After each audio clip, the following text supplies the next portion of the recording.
Okay, it is 5:30 on April 21st, 2025, and I am calling this joint City Council and Bastrop Economic Development Corporation Board meeting to order, calling specifically the Bastrop City Council to order. Chair Spencer. All right, and again, it's 5:30 on the 21st of April, and we're calling the EDC Board meeting to order.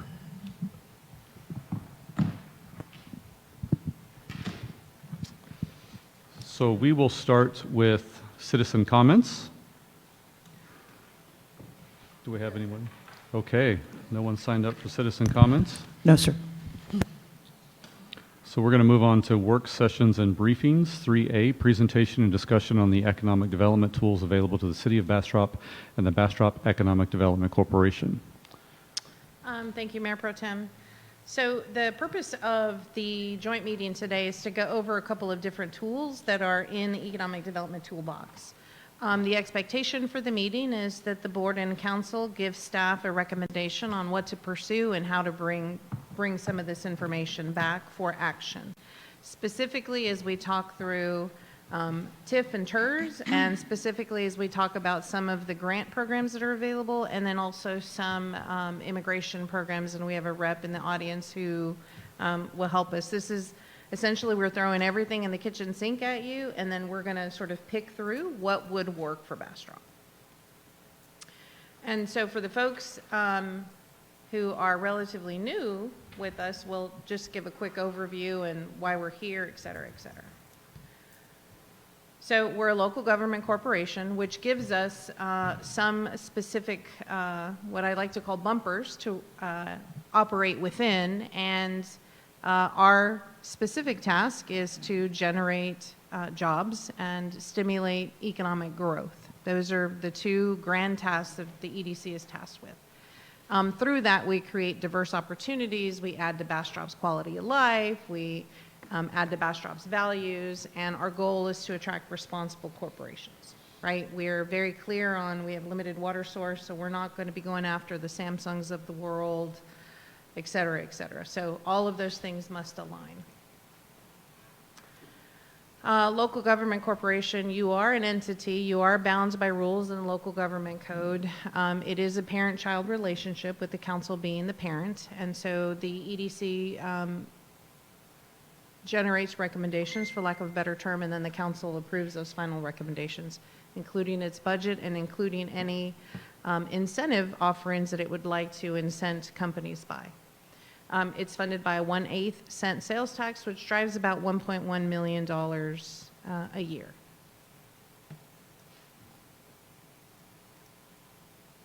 Well, I'm going to move. So again, job creation, infrastructure investment, overall community prosperity. But the key takeaway from this one is alignment is key. It's really destructive to a community when its EDC is running in one direction and its cities are running in others. I come from a place where we had a regional economic development corporation that sat in 3 counties. And oftentimes there was one receiving county who had the bad corporations, the bad players, and there was another receiving county who had the good players. All of those things need to work in conjunction, so we've created a level playing field for everybody within the county. So now let's get back to business. So one of the things Ron and the executive committee and I have been talking about is a tax increment reinvestment zone. This would be the very first one that's created for the City of Bastrop. And it's a quasi-zone because a tax increment reinvestment zone is typically private ownership. And essentially it puts a freeze on the existing tax base, and everything above that gets regenerated or reinvested into that zone. There's a bunch of steps that have to happen for creation of that zone. This is an example of what that financing tool would look like. Maybe if we turn off the lights, you can see that a little bit better. It can help fund public improvements, infrastructure. It's supposed to stimulate private investment, encouraging new development, and creating new jobs.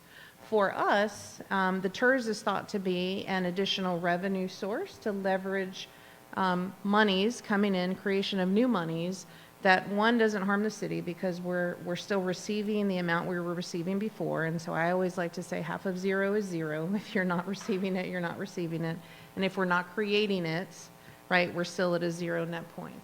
So I gave the example in 2025, if we had $12 million on the books. So let me see if I can zoom into that.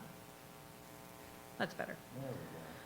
So in 2026, current land value in the industrial park, let's say, was $12 million. I don't know if that's true. That's a number. That's a swag number that I took. Our current ad valorem rate is 4.994, and that means our tax collection is a little bit shy of $60,000 for property tax. This isn't real property tax. This isn't sales tax. This is actual property tax. So let's say in the following year, in 2027, we have a couple of businesses come online, and that value, LNS gets to build out, that value goes to $30 million. And our tax rate, let's say, goes up by 1.25 cents to 0.5115. Then our ad valorem collection rate is $153,000. And so this difference of $93,522 is what gets reinvested back into the industrial park. Now, for the city, we would freeze collections at $59,928. And most TIF and TERS are about 20 years. So we would freeze collections at this particular rate for 20 years. This investment is into the park and other associated developments. So it could be that, for example, when the movie theater needed expansion of infrastructure and they were going to come and grab from the industrial park, it could have been, we could have used a TERS tool to fund some of that improvement. There's not enough value on the ground right now. We have to create that value.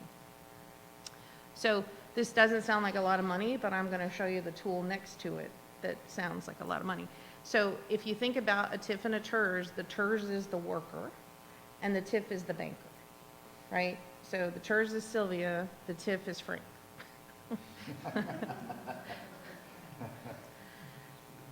And so we move to the tax increment financing zone. And this is where the money gets, I don't want to say the word washed, but this is how the money gets put to use. So again, revitalization projects, here's that $93,000. I'm going to assume a bond borrow rate of $5 million. That $93,000 can generate $1.8 million of bond debt. So that's new roads, that's new, et cetera, et cetera. So if you think about the increment every time a company comes on board, we have the ability essentially to create a new piggy bank for new improvements, new infrastructure to finally fund the park without necessarily dipping into all of the EDC's reserves. Questions before I go forward? Okay. So what are we currently, sorry, what, am I on here? What are we currently doing with that? I think you turn it off. There, Is that, towards you. is that it? Towards you. Oh, There it There. is. There it is. What are we currently using that money for? We're not using that money. It gets put into the city's general fund. General fund, Mhm. okay. Well, and I'm not going to say we're not using that money, but the general fund funds a portion of streets, police, fire, libraries, those kinds of things. And so we would be reallocating that money to a specific fund to just work on that area? It wouldn't be a reallocation. That 59, we continue to collect for the next 20 years. This money, that's what the city's been receiving, for example, and we'll continue to receive that for the next 20 years. So But- there's no harm to the city other than the growth of what that value would have created. Right, and so, but if we put that into, or you're saying taking this funds and specifically reinvesting that portion, because we froze it now at 60,000, so everything above that would go into its Correct. own bank account, basically, Correct. to fund that area. But what Correct. about everything else that's growing in the county? I mean, wouldn't, as our growth increases, that money's going to be needed other places, like for fire and EMS, or, you know, whatever we're funding, fire and police and, So the county is not subject to this because these are city funds. in the city. Yeah, these are Sorry. city funds. Well, from the perspective that if we have no growth in the industrial park, then that number is going to stay that number with, maybe a percentage growth for inflation, which is my comment about half of zero is still zero. It's a way to try to incentivize the park and to create a new revenue source. There's nothing to say that in our development agreements, we can't say, okay, you're going to need to add, 2 acres for a fire station, or we're going to need to do this, or we're going to need to do that. The infrastructure that serves the water for fire, for example, it's its own separate fund. So I'm not necessarily going to talk about water, but water and fire are intricately tied, right? So yes, it's the difference. Right. So if we decide, hey, we want to do this, we think this is a great idea, and then we decide 5 years from now that the growth is so large, which we all know what's coming, we're already seeing it, that we feel like 20 years is too long. Can we go back? Can the city council go back and send this money back to the general fund, or are we stuck to that 20 years? So this is only for the boundary of the industrial park. Right. Only for the boundary of the industrial park, unless we wanted to create, one of the things we talked about was maybe there's an opportunity to incentivize development along Highway 71 from the industrial park up. Do we expand the TERS boundaries there to generate the money to create the infrastructure that would bring the businesses there? This is only property tax.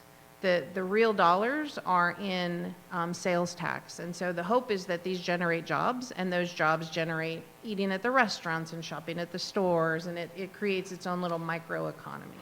I got you. I definitely understand that. I'm just wondering, are we stuck to that 20 years if we say 20 years? You can be stuck to whatever term that you want to borrow. So if the borrow is 5 years, 10 years, typically they're 20 years just because that's what I used here.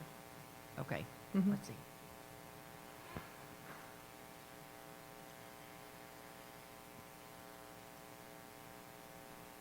So basically, this is taking from future general fund city tax revenues and allocating future dollars to the EDC, kind of binding future councils to a decision on how they must use that money. Correct. Yeah. And with it becomes the need for a plan.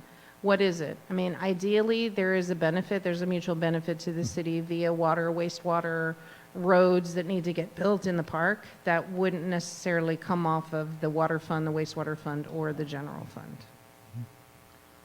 And I've got a question. On the base, since a good portion, a third or so of the industrial park is still owned by the EDC, and ostensibly the city, wouldn't the value of that also be eligible, at least whatever the value of that third or ish, whatever it is, even though we're not collecting sales tax on it now, property tax, sorry, the value of that would still be there for when a private Correct. entity buys it, then that would add to the 60,000 Yes. at the rate that it's currently valued at, or at the time that it's established. Okay. Yeah. So it's not 60 forever, but it could get more on the, this is a way to get more property on the tax roll. Well, it does a couple of things, in my opinion. First of all, that 60, that's just an estimate, as she said earlier. It gives us the opportunity to have another revenue stream to help in the improvement of that, where maybe in the past it would have been maybe the city needs to put up some money for the infrastructure. This is a way, as was talked about, that we can take that amount of money, we can go and get bonds should we need to. We already have big borrowing power for that right there that's going to last, maybe it's a 10 or 15 or 20-year bond. And we have more purchasing power in order to do it, where it's not coming out of the city. And I think that's the important thing to remember here. And when you say not coming out of the city, I think to John's point, it would come out of the city of future revenues, future property taxes. But Yeah. if the park isn't built out and the EDC doesn't have the investment power or chooses not to have the investment power to go put in $20 million worth of infrastructure, that's my point about half of zero is still zero. Yeah, I'm not trying to make a value judgment on it yet. I'm just trying to accurately frame it. You know, this is taking from future city revenues and moving it under the banner of economic development and saying this is going to stay here. Yeah. Very similar to a 380, except it's a 380 with ourselves.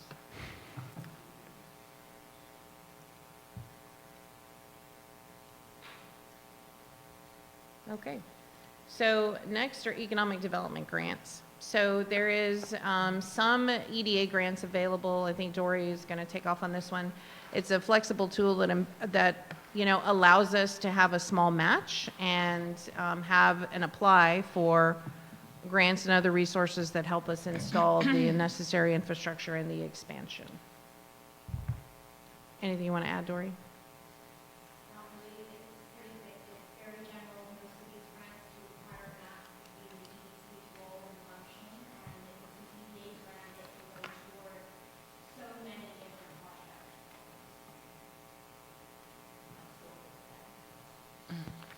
Yeah, that was it. She covered it. This hasn't been a tool that we've gone after as an economic development corporation, and I think I've shared with much of the council, if not all of the council and the board, that our grant writers are not necessarily aggressive. We have grant writers on retainer, but normally we go to the grant writer and say, hey, there's this grant, you should, what do you think? Do we qualify? Hey, there's this, hey, there's that. We're transitioning a staff member to that role, but her role is mostly managing that. I don't know how much of the time will be allocated to actual search and apply. This also includes EDA grants, right? Yes. Okay. And because there's that, I forgot the name of the company, but we saw the flyer on it about the ability to go and apply for that, but it's an 80-20, correct? 80-20 match, so the EDC would be 20% and the Right. grant would be 80. Okay. And some of that 20 is in-kind donation. It's, labor, time, administration. EDA is the Economic Development Administration, and they do grants every year, millions and millions of dollars worth of grants. You can use it for all kinds of things. But and there is one company that does it. They're a little on the expensive side, but that's just, any good grant writer that, they almost said they can guarantee us a few things. I hate when people say that, it's like, no, you're a consultant, you can't guarantee anything. But it does sound pretty interesting. Personally, I'd like to for us to maybe further explore that. It can be used for all kinds of projects, and I think there's a lot of things that we could probably take advantage of, should we choose to go that way. And the grant writers, I don't want to say they're on contingency basis because that's the wrong term. Right. But they really don't get paid unless the grant is awarded, and then in which case they're awarded administration. They manage the grant, so that's how they get paid a portion. Well, and the Grant Works, I think that's the name of it, is that right? They administer, like you said, the entire thing. So it's a turnkey, 100%, all the reports, all the federal stuff that you have to do. So it could be a very good thing for us. So that's why I'm saying we should take maybe a little higher look at it. How does, I get how applying for, being awarded a grant helps us. What is the cost to applying for the grant? Like you're talking about a company called Grant Works. I believe Is it that's a the name of the contract company. And I wish I with had that them, flyer or- with me. Do you remember? Is it like, I forgot to print it. I apologize. I printed out So an there's overview not of most of necessarily a these. cost for them to apply No. for us. If we are awarded the grant, they get the administration of the grant, and they're paid a percentage of the grant. So if we Okay. were awarded 10 million, let's say, they're going to be paid 500,000 or so out of that 10 million. But Okay. the upfront cost is approximately $7,000 I for knew an there was a application small fee. amount, Yeah. For one grant, or, Yes, so 7,000 per grant? yes. Okay. Approximately, Yeah. because they can vary. Well, we have a lot of grant writers that live right here in Bastrop who would probably be willing to administer the grant for just a portion of the grant fee. We need to be careful on this because this is a specific kind of grant. I mean, it's nice to look at different resources that we have, but you play your cards with the winners. And I think we need to go with folks that have a really clear understanding, have great success rates in doing this, and is 100% absolute turnkey. And the administration is something that we don't want to do. That's, Yeah, that's the difficult part, That is is. the audits and the compliance, the annual compliance. The grants that we have, I mean, they've tied Laura up, I thought I saw Laura here. They've tied Laura up quite a bit, which is why Jimmy has moved over. But that's the beauty of having a turnkey service from a third party. Yeah, yeah. true, true. Okay. So we had the question about opportunity zones. What are they, where are they, and are we an eligible opportunity zone? And the answer is we could have been, but they've all been given out. There are no available opportunity zones any longer. Darn. Yeah. That, what you see in purple is where they are. Hi, Laura. I know you heard your name, but that's okay. Laura, Laura, Laura.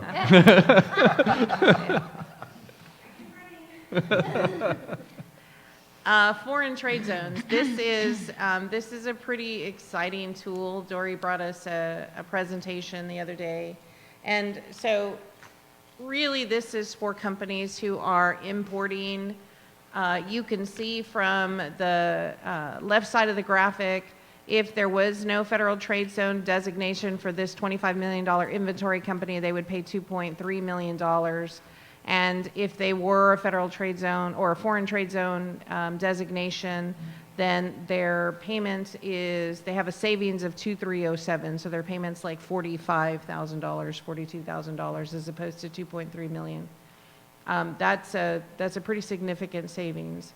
And so there is an opportunity for companies to do a foreign trade zone status. They're going to need support from the city, they're going to need support from the county, and they're going to need support from the school district. Yeah, because those are three entities that you have to get letters for because they're going to be giving up a little bit of their input. It'd be part of the Central Texas Foreign Trade Zone, which Yes. gives the ability to all 5 surrounding counties to join it. It's only $6,000 per company to do the application. And it's a really good thing. I actually have personal knowledge of this. I used to set foreign trade zones up all around the world when I was a consultant before I came here to Austin. So it's very near and dear to my heart. I'm very, very familiar with it. And to be able to have the opportunity to do that, that's great because other industrial parks and EDCs, they don't go after this. Yep.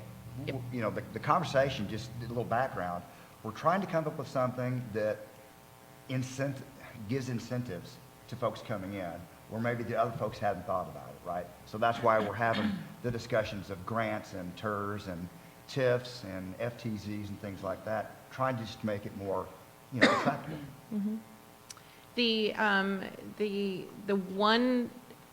This requires a super communication effort.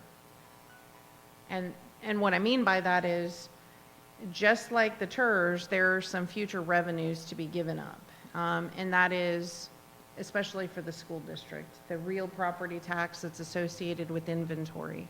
So if we were to enter into something like this with support, it would have to be a very positive, kind of like Accutronics. The school is going to get a craft or a trade training program. There's got to be some specific benefit to the school. The way local school funding works, we actually harm the schools when we bring a big company in because they receive less state funding. And so we've got to make sure that all of our partners are whole when we do something like this. This is, the Musk companies are yes, SpaceX is taking advantage of this particular tool. There's also payment in lieu of. Yeah, pilot, payment in lieu of taxes. That's very common for industrial districts. We had that in Corpus Christi. The refineries didn't pay their normal property tax. They paid a payment in lieu of taxes. And it's called a pilot. Yeah. I set that one up. Yeah. And, schools like Toloso Midway were considered a quote-unquote rich district because they were on Refinery Row. So received less funding from the state. So there's a bunch of pluses and minuses to this. I think the big takeaway from this is it's a good tool. We just have to be sure that, number one, we're communication intensive, and number two, we're keeping the school's best interest. The school needs to be at the table.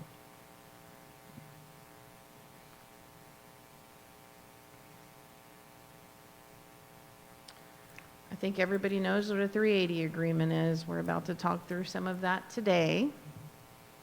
Still a tool, right? We give up something for something. Ideally, we're giving up a portion of revenues because those revenues are going to generate exponential in a different area or in a shorter time frame. This is the 380 that we'll see. This is the expansion of 71. This is Burleson East. Bucky's is an example of a 380, a successful 380 that paid back within its 10-year time period. Actually paid back at year 8.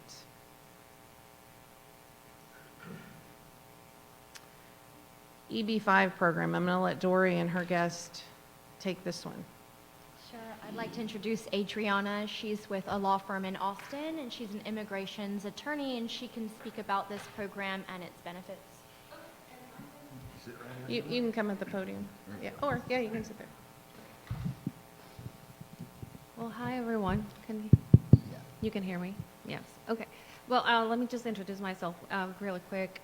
So my name is Adriana Reyes. I am an immigration attorney, and I represent companies and investors in their immigration work. So think about, and I have approval to say this, that we represent LS, and so we help them with their immigration work and industrial companies that want to come to the U.S. and set up their businesses here. We do their immigration work, but this particular program, I was asked to just give you the highlights of what it is. It is an immigration program, so it's based on the Immigration and Nationality Act, which means it was created by Congress to promote foreign investment for job creation and economic growth. And it's mostly used by real estate developers to fund their large-scale projects. So think about hotels. I know, it's in the news, but I'll say that. I know the Thompson Hotel in San Antonio and in Austin, condominiums. If you're familiar with what's going on in Fredericksburg with those luxury hotel and condos. So those are the type of projects. Oh, there's one that's, I think is very famous, the NFL Hall of Fame. That was also an it is also an EB5 project. So the way this works is that, and just to clarify, it would be something that's more attractive to the developer, but I understand that you're discussing what's out there that can promote bringing investment here. So typically the way that this works is that real estate developers these are private entities, so they create a regional center, and a regional center is a private entity that has been approved by USCIS, Department of Homeland Security, to pool and raise funds from private investors. These private investors are foreign nationals that invest a high threshold. The range is between $800,000 and $1,050,000. They have to, show legal source of funds, and the foreign investor and the family members are granted a green card in return for that investment. There are some rules, obviously, and there's due diligence from the government in the source of funds. There's also a requirement for job creation, so the developer has to do an economic study to calculate how many jobs directly and indirectly will be created from this project. And say, because each investor has to create at least 10 full-time jobs. So if you have a small, well, not a small project, but a project that will result in X amount of jobs, then that's how much funds that developers are able to collect and pool from foreign investors, which for securities purposes are what you would call a qualified investor. It has to be somebody that knows what's pretty much doing with their money, high net worth individuals. And so they have to sustain that investment for a certain period of time. And then also the benefit that they get is that they get this conditional green card approved. And it means that they get it conditionally approved so that they show the investment has been sustained. And, they show that they sustained the investment for a certain period of time. And then at that point, they get the permanent benefit. What else can I tell you that's relevant for you? It's just that that it's out there and that a lot of real estate developers leverage from it. Not all the funding has to come from the foreign investors, some of them do a combination between loans and, standard fundraising and foreign investment. But, it's out there. It has been out there since 1990. So it's been there a while. Another thing that I can mention to you is that in 2022, there was a big reform. It's called the integrity reform, intended to just prevent fraud in general. So that there's a lot of scrutiny that goes into these regional centers. These entities are regularly audited, and there's an integrity fund that is paid to the government so that the government can police compliance and prevent fraud. Just curious, how long does it take to get approved for an EB-5 program? So there's multiple steps, right? Multiple steps. The regional center, I would say something around 6 or 7 months probably, for the regional center. So the private entity that is raising the funds, they have to get approval from DHS. And I'm going to say somewhere in the neighborhood around 6 to 7 months. But then the investors, that takes longer than that, probably a year. But you're looking at individuals that are probably not here, or they are already here on another investor visa, and they just want to benefit from this. So this sounds so far like it's something that a company applies for and we are not involved in, or do we have to Yes, permit pretty much. it, or do we have to offer a letter of support, or how does that work? Not anymore. So I Okay. think that's good for you. And like I said, it's good for you to know that it's out there. Not anymore. So the areas that are approved by the regional center, they're called TEAs. It used to be that they were approved by the local agencies. So say, the city issues a letter and we say, we are a TEA, now you can take this to promote your development. Not anymore. So now with the 2022 reform, that changed to DHS, Homeland Security. Mhm.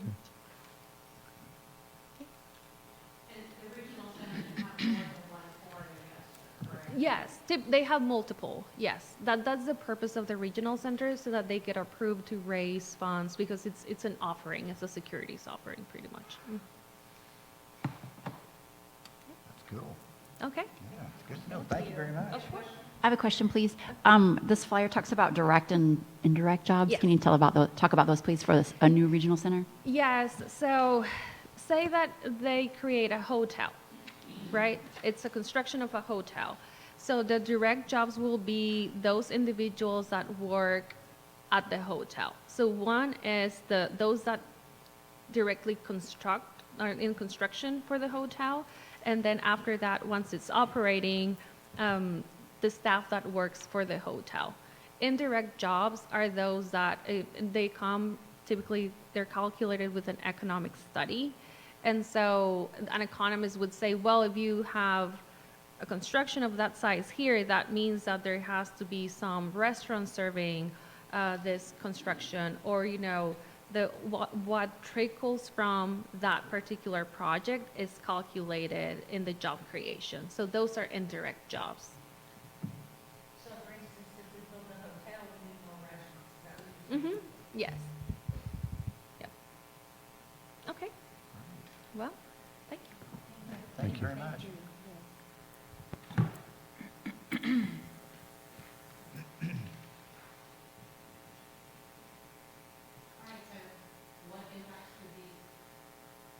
What impacts could any of these have on the industrial park? And for those out listening, and for a reminder for us, we have TA Adhesives, who's from Canada, L&S Electric, who is South Korea, Cold Scene is the tortilla factory, that's from Mexico, Pyrology and Elliott Electric are United States companies.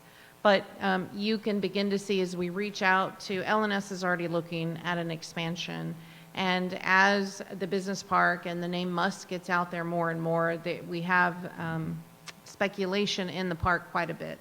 We are taking, might be my next slide.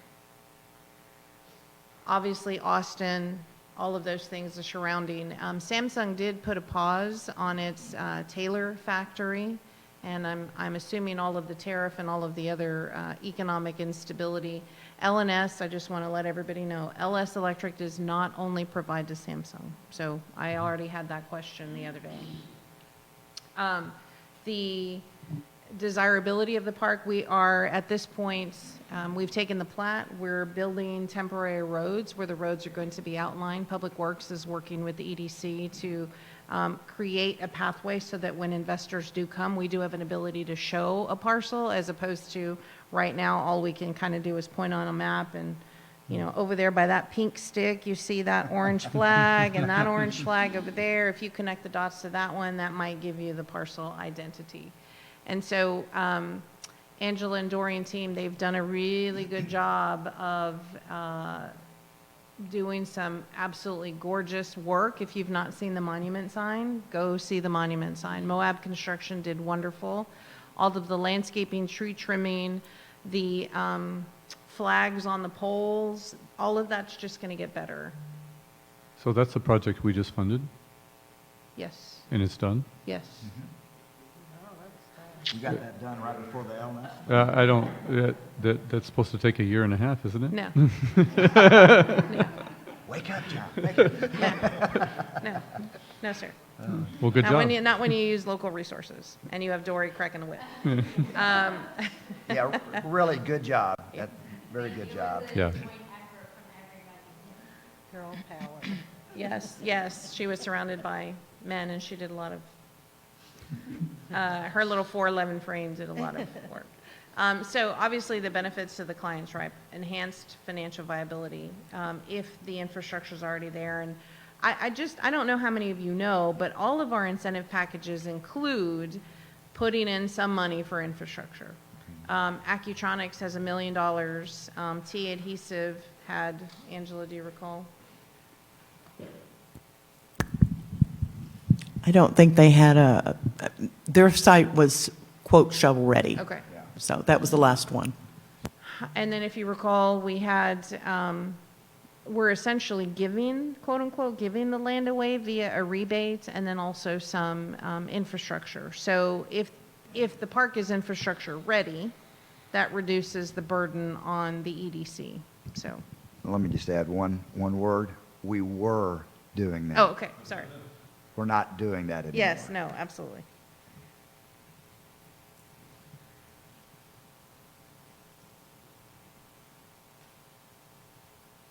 So there's landscaping and irrigation improvements. Our irrigation had been broken for some time out there, and there's what we found was a myriad of lines that we didn't know were there or weren't mapped correctly, gas lines, et cetera, et cetera. And wouldn't you know it, right smack dab where that monument sign was going to go. There's that monument sign. So if you haven't been out there or missed it because you were in a hurry to get to the LS ribbon cutting, please go out, take a look. Yes, the street signs now say BEDC.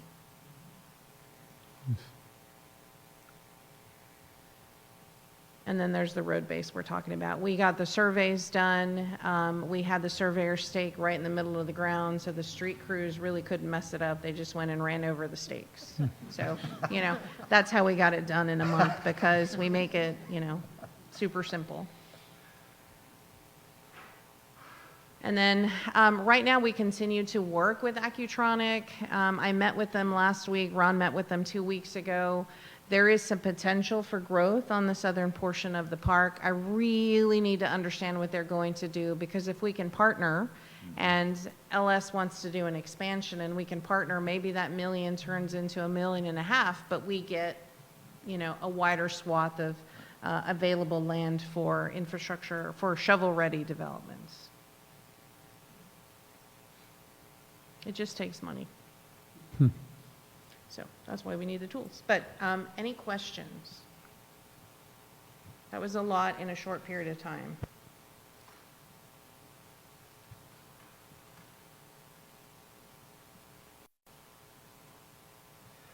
All All right, so What let me do- tell you what we're looking for today. Yeah, I'm just gonna say, We're- what's the next step, We Sylvia? are What- looking for you to say, number one, I think the easy one is yes, go ye forth and go apply for the grants. Go find out what grants are viable, go find out what the match is, go ye forth and go do that. The second thing is, I would like to do further, maybe a scenario of a TIF and a TERS and what that could look like, especially if we expanded to the north at 71. There is some opportunity for affordable housing in that particular area by a different private developer that's on, the city owns 5 acres on Jasper, and there's a developer who is doing a development at Mayfest Park. And so maybe there's an opportunity for that TERS to expand further up so that there's infrastructure that can be extended. There's all kinds of possibilities, but I need to understand if the board is even interested and the council's even interested. Well, I'll start off. As far as I'm concerned, yes, very interested in exploring the different grants that are available to us and picking ones that probably have the highest success rate, right? The quickest, the highest success rate in the kind of benefits that we can get. I think that's really important. Again, we want to be able to have these tools to be able to offer it to prospective clients coming in and looking, setting up shop. When it comes to the TERS and the TIF, I'm all for it. Obviously, I think that's something that the city has to approve, if I'm not mistaken. But it does give us all jointly more tools and more revenue stream and the ability to borrow money that's not going to really impact too much. And again, it just goes on to help expand what we need to get done, whether it's infrastructure or, you know, even on the amount of doing the EB5. I mean, that's pretty kind of far out there, but that would be interesting if there was somebody that wanted to come in that we would at least be able to point them in that direction, right? Foreign trade zone, same thing. It's available, but you have to kind of fit into it, right? You have to have parts that are currently carry duty, that if you manufacture something that would not carry a duty, there's benefit, but then you have to get the school and the county and the city all to agree and write letters of recommendation for that as well. I think what I would be looking at from the school is at least a general, this is what we're looking for. Mm-hmm. We want a company who can provide this type of job, this type of skill, this type of internship, this type of craft training. I'm not really sure what the school is looking for as part of their P-TECH program, but if I at least had an itemized rubric, for example, this company fits the bill for these things, yes, the school district would be willing to support this company for foreign trade zone status. That would be a good start. Sylvia, I just have a question. So is there no one at the city at all that is a grant writer currently? We do for not the write City of grants. Bastrop? No. Would it not The last be in grant our I wrote. benefit to think, because there's so many grants out there for everything. There's a grant for everything. Would it not be in your benefit to have someone designated to at least part-time minimum? It's not the Just so you writing know. of the grants. It's not the writing of the It's the grant. It's the administrating of the grant. administration of the grants. But would it not be to the city's benefit? Because like you're saying, if you give them 10% of $1 million, you've paid one grant that whole salary for the year. I mean, would it be something, you know, that you've ever dealt with before in a city capacity, or would it be something you would even consider doing? I personally don't want to do that just because it takes more than just the grant writer. I've now included legal, I've now included finance, I've now included the auditor. I mean, there's a bunch of people that go into that, and that's why that contingent part is so large, because the company is paying those salaries. Ours would be a little bit more expensive because our salaries come with overhead of about 1.3. So for me, a turnkey company who can provide it all and do it all, and all I have to worry about is, hey, give me my audit, we're getting audited, or hey, the grant people or the feds are here, we're about to have an audit, you need to come sit right here next to me to make sure all of this is done. I think what is missing from our grant writers, and I used to work with GrantWorks in South Texas. The lady's name is Betty Collier. She had been a city administrator in a small city, so all her city was going after grants. So when she transitioned to GrantWorks, it was a lovely fit because she knew what small cities needed. we are just kind of under the gun, and I haven't met a grant writer yet. Not Collier, not GrantWorks, not, we have a third one. We use about 3 with the city. I haven't met a grant writer yet who says, hey, we think Bastrop would be a perfect fit. Let's apply for this one. That's kind of what I'm missing, and so I think we may have to go out for RFQ again. Gotcha. Thank you.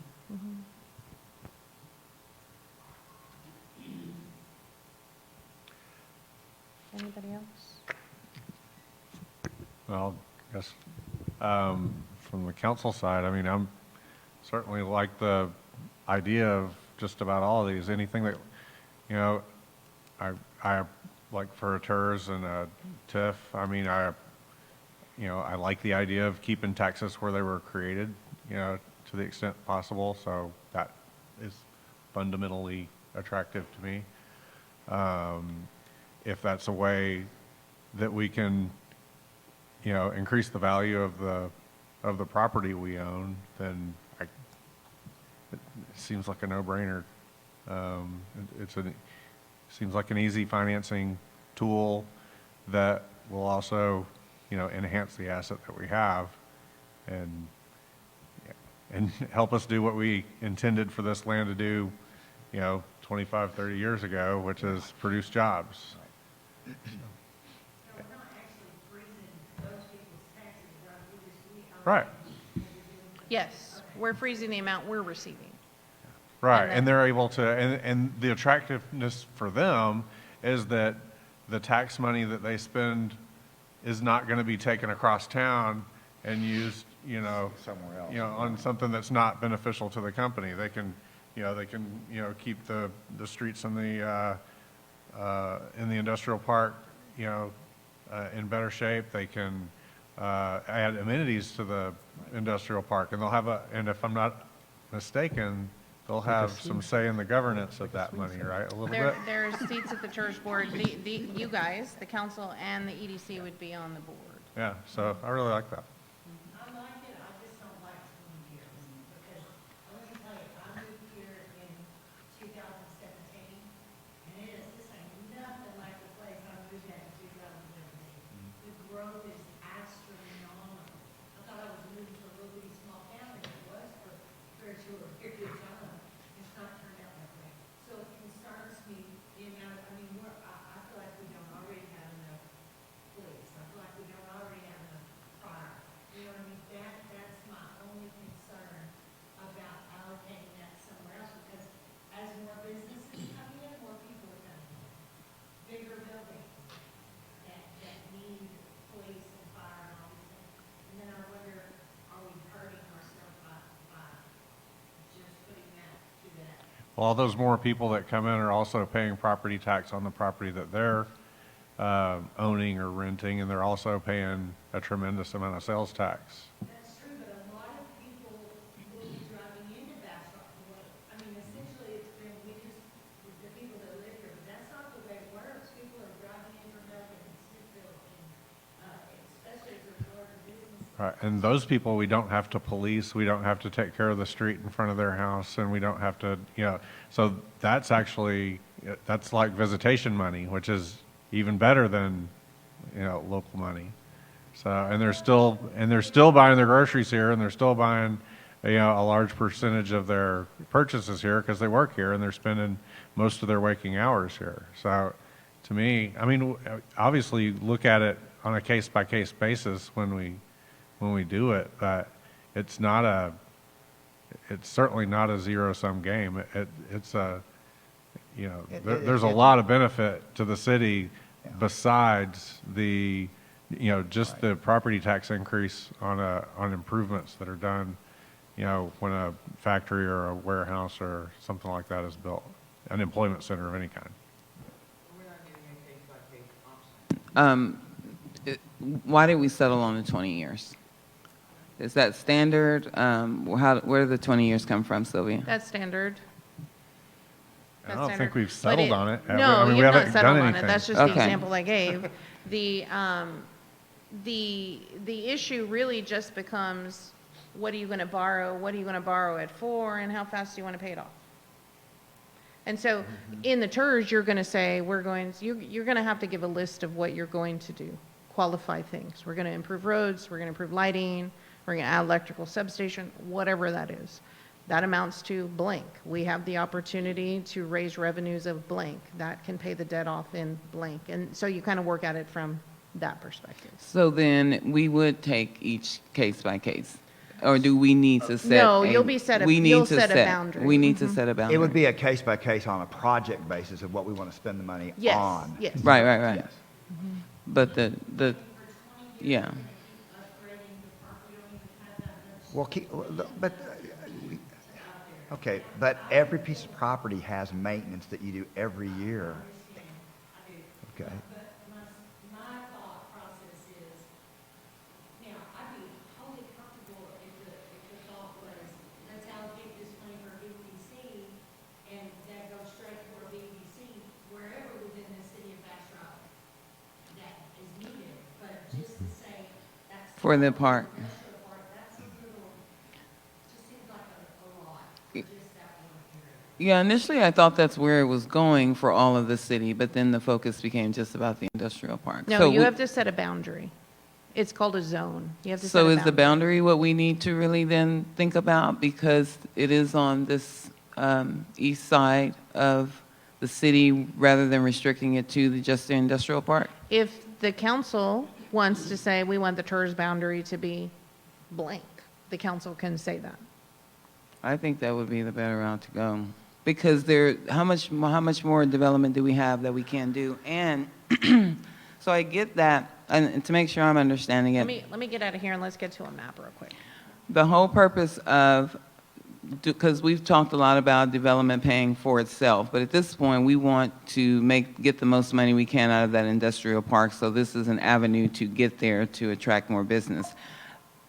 How much business have we lost because it's not shovel-ready, or we don't have the infrastructure? Are we losing that daily, monthly, annually?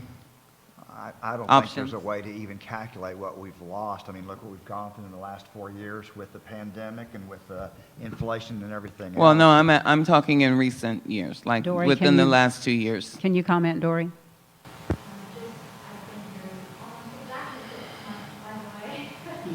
just a couple days, and I will say that the hesitancy to develop on the part is the fact that it's not shovel ready.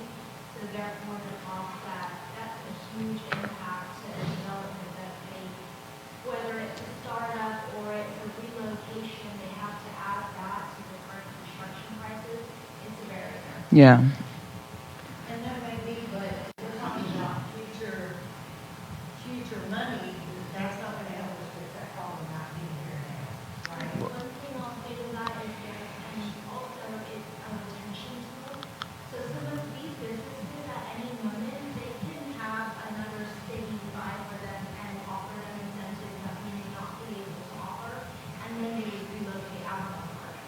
And so the TIF and the TERS is also a retention tool to keep these businesses here and so that they expand here in our city limits and they don't find another city to call. So, Councilmember Lee, back to your point about, so the plan would have just been the industrial park, right? But if the city wants to say, you know what, we want the TERS to stimulate growth on the east side, and we wanted to include a portion of this Pine Forest 6. We wanted to include this portion of, here are the 2 lots the city owns. We wanted to include some of this to spur development along that 71. This side of the world is hindered a little bit by the Houston Toad, but not completely, because you can always build to bypass. If the city said, we want to include some of this residential development, it can only include 35% of the overall TERS land, because it's mostly meant for commercial. But if the city said, we wanted to include all of this, we wanted to include everything that's within our city limits on this side, then that's the city's choice to do. And the reinvestment becomes, okay, what do we want to do on that side of town? If we're giving up those quote-unquote revenues, right, future revenues, if we're giving that up, what do we expect to gain from that? Is it a new water tower, or is it new? I mean, there's, And any new infrastructure, is there like a net across the Colorado River that any new infrastructure put in on that side of the Colorado River and industrial park could stretch west, or are we kind of limited because of the location to east? We're limited a little bit by the river, and then we're also limited by our city limit. The county's master transportation plan has it going this way, and then had Alton not withdrawn, and this was a part of the TERS, and this, then there's a possibility that this infrastructure expansion could then reach back out to Ironwood, and then we have a redundant loop, which was the original plan when Alton was first in progress. There's an easement that goes along here now that has a water line that was supposed to go through it. So could you include the industrial park in downtown? Could that be? That's two different TERS.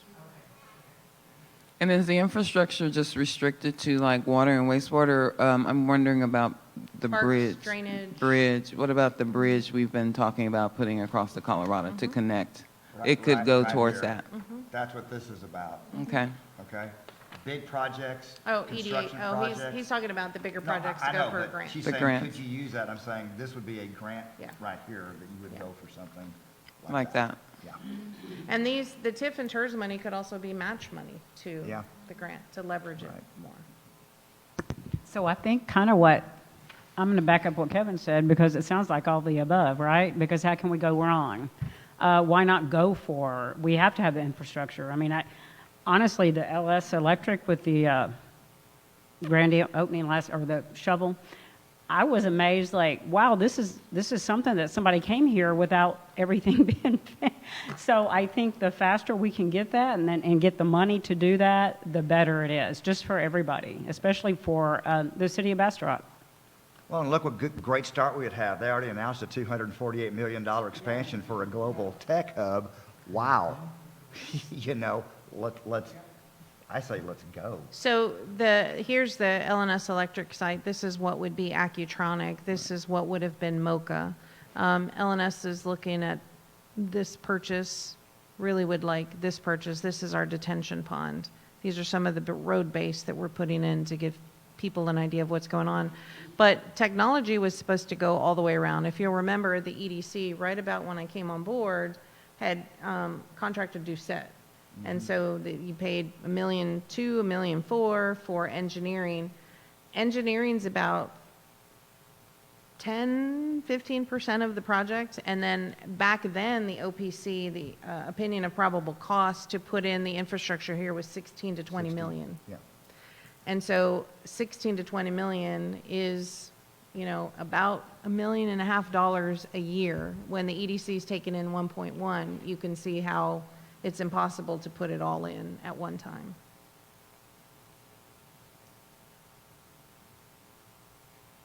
I just don't understand how money 5 and 10 years down the road can help you right now develop that money. It replenishes money that we're going to have to spend for infrastructure on current projects and short-term projects. And when we go through that, we're going to have a means of replenishing that money. And this is one way of replenishing it. It's another way of borrowing against it with the borrowing power that you have on bonds that we would at least discuss about raising, you know, for doing that kind of stuff. Right, And and those that's bonds what- are 15, 20 years, Right. so there you are, there's your 20-year terms. Right, and it gives us more leverage to borrow on hopefully a good rate, and many more years to pay over it, so you're paying less money than you would if you were taking out of your reserves or whatever. So it's a win-win.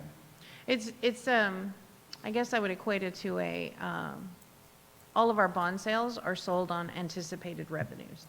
I don't have that money today. For example, the wastewater treatment plant. We did the whole study on what that looks like, and we looked at taps today at $5,600, and we looked at taps if we needed to put in another 6 million gallons a day or another 8 million gallons a day, how much would that be? And the consultants did the math, it's $8,200 a tap. We figured out, okay, there's 5,000 platted lots on the ground in the next 2 years, 8,200 is going to equal this, that can pay this amount of debt. And so you always, I hate to call it a refund anticipation loan, but it is revenue anticipation. And I know, because refund anticipation loan sounds so yucky, and there's a lot of things contingent upon that. But it is the opportunity to create a revenue source to pay debt, so you don't have to dip into your reserves. Because right now, what the EDC has been doing is cash funding everything, completely cash funding everything. Future revenues. Along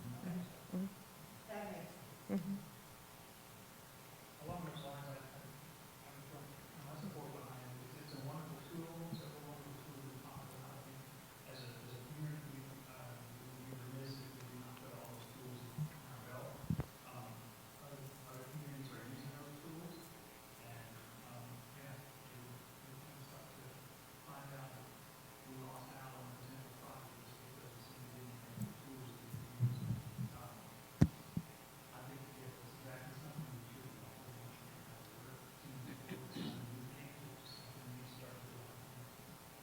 And you won't hear the last of a TERS. I mean, we're looking at a tourism TERS for the downtown around the bridge area. How does that look?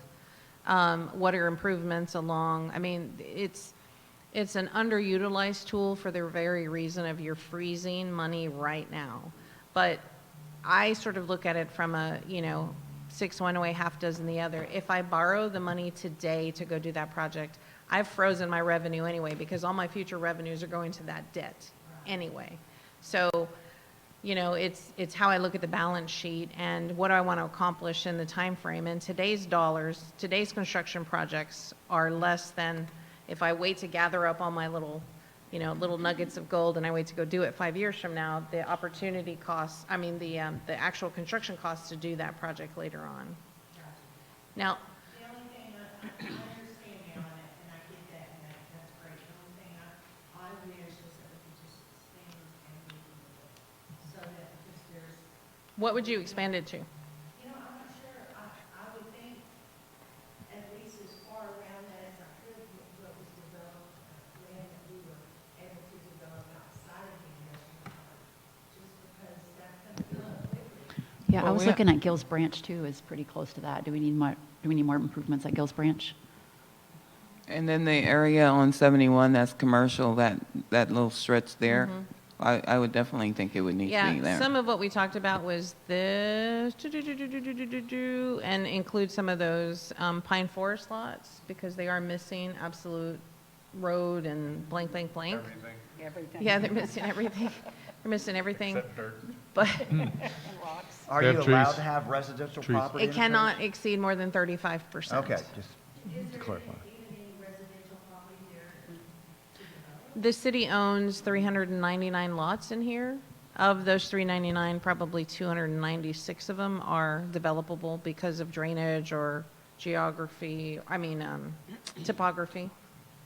it's there, I would include it, we don't know what's coming further down the road, if you're available, at least you would have that option. These, like I said, these are the city's 2.5 acre parcels, so there's 5 acres here that the city owns.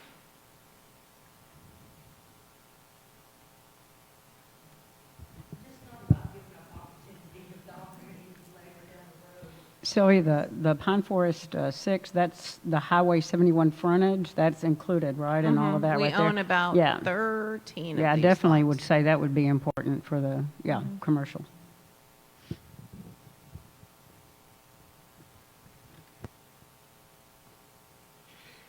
just have a feeling like that land in that industrial park, I don't need it.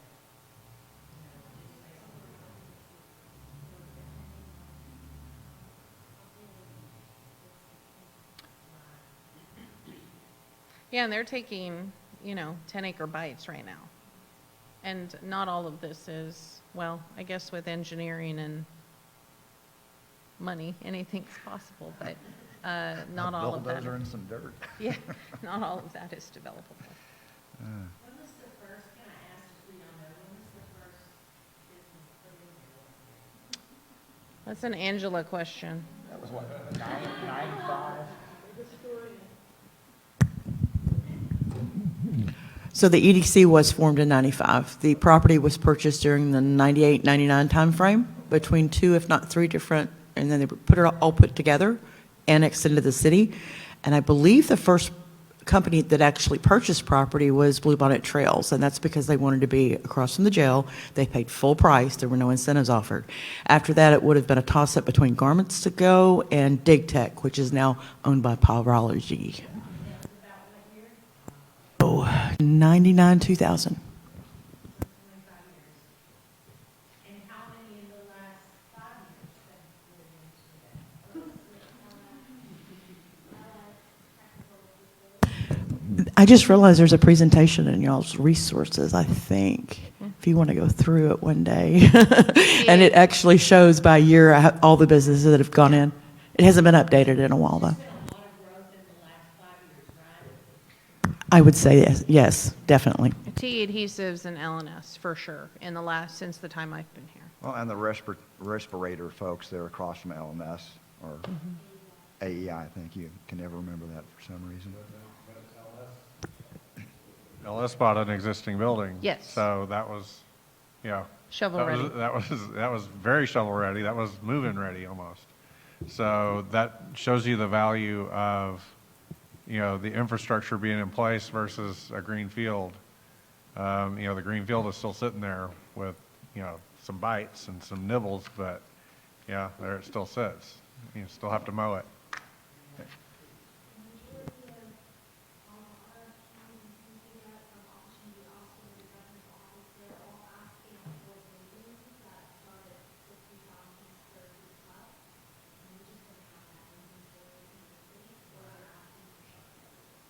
Right.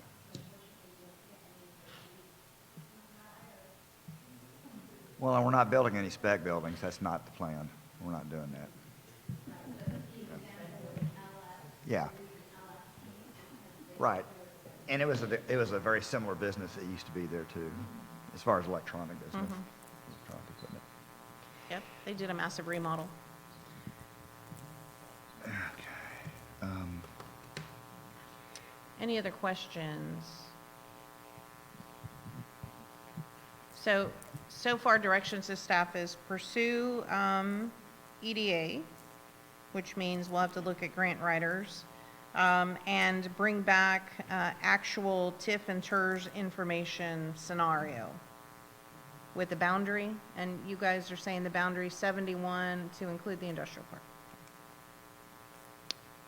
Yes.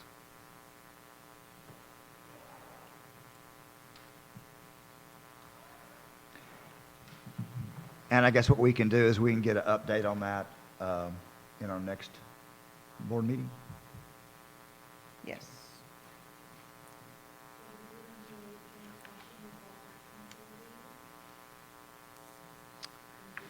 I think that would be a good idea, but I'd like the board to see the information first. That brings up an interesting question. Do we need some kind of authorization from the taxing authorities?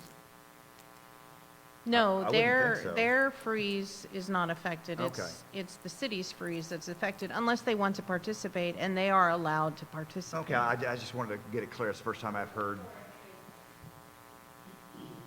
Well, now, let's keep in mind that individual companies would need to make an application if that's what they needed. We would not necessarily be involved with that. We're not managing it or anything like that. It's if a particular company like an LS decides they're going to start importing a lot of stuff and it makes sense for them, they would go make the application. They would be responsible for running it. So we could advertise, hey, we got a nice foreign trade zone, but it's nothing that we or the city have to. No, it would be good to have a memorandum of understanding with the school. They have to get that, yes. Well, no, between the BEDC, the city, and the school district to understand if there's a company that's looking, for example, and wants to use this foreign trade zone tool, what would the school like to benefit from? And they're mostly going to say craft and et cetera, training. Okay. The Leadership Summit is coming up in August. No, the Leadership Summit, which is the school, the county, the city, the chamber, Right. EDC. That's coming up. The chamber's hosting that, so I'm going to say it's August.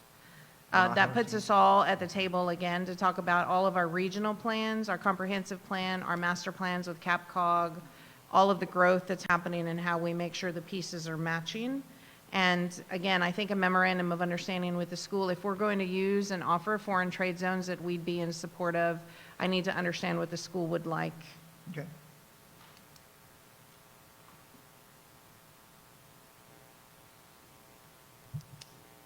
Anything else?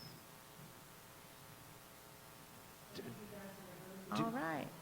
Do we need to make any motions to do that, or just it's okay to advise you to go I'm not sure how seek y'all want to and direct staff. find out? Charlie, how do you want to direct staff? Okay. Okay, we've done that then. Okay. Very good. Do you feel adequately directed? Yes, yes, yes. Yes. Well, if we're going to break early, we did buy sandwiches for you guys for dinner. Okay. We keep Well, you through dinner then- and not feed you. We're going to skip items 4A and 4B. They've sort of been integrated into our prior discussion and not going to provide specific motions of recommendations other than what we've done. So that takes us on to item 5, adjournment. So Motion to council- adjourn? Second. Bastrop City Council is adjourned with a motion from Councilperson Meyer and Councilperson Plunkett.